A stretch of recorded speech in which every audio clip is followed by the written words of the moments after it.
Guys, how you all doing? So let's make our very yummy party jollof rice for our guests. First, I start off by washing my tomatoes, my pepper and my bell peppers, just fresh tomato mix that we use for the base of the jollof stew.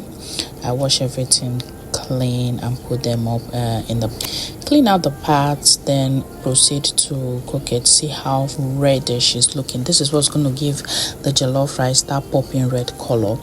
How I cook mine is I first of all steam it so the water can reduce, then I won't have to spend a lot of time waiting for it to dry up after I have boiled it. That's when I finish blending it and making the stew for the jollof rice. So doing this way, the water of the tomato and the pepper is going to drain out, and I'm blending just the mix itself. So I go ahead to blend it in my active blender and set aside for it to set. I set it aside for use later.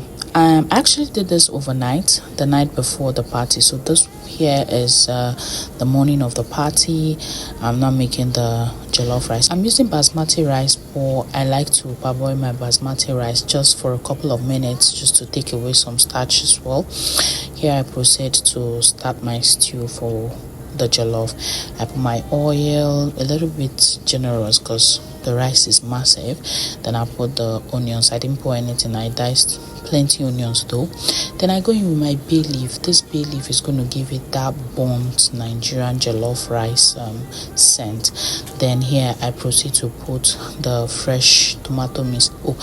I've already put the dried tomato paste that I had in my fridge before this fresh one. Then I go ahead to add my spices. I didn't use a lot of spices because I already seasoned my meat very well. It's not in this video. Check my previous post for the meat that I cooked for this party. Is the stock that I use. That's what I'm adding now. It's the stock that I use as the water in this jollof rice. I didn't add any additional water. Here I went in with my Maggi, then I proceeded to taste, and the stew was ready.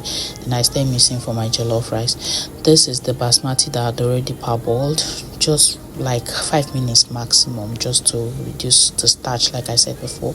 Then I put it batch by batch so that the stew can combine very well, not those ones that you will have the jollof rice, some parts tasting nice and some are not tasting nice. So the only water I used in this recipe is the stock from the chicken and the meat. I didn't use the meat water here, just the chicken. Stay tuned to find out what I used the meat to do.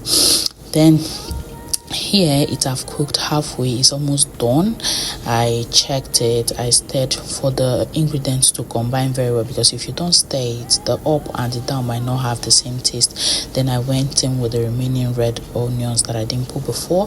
This is salted butter. So the salt I put in this meal is quite little because I know that my stock has salt, and my butter that I'm going to put at the end has salt as well. So I go ahead to put white onions. This white onions, I use it, one because of the taste, and secondly because of the flavor. It has this very nice flavor that it gives to jollof rice, and it just works for me. So I like combining the both.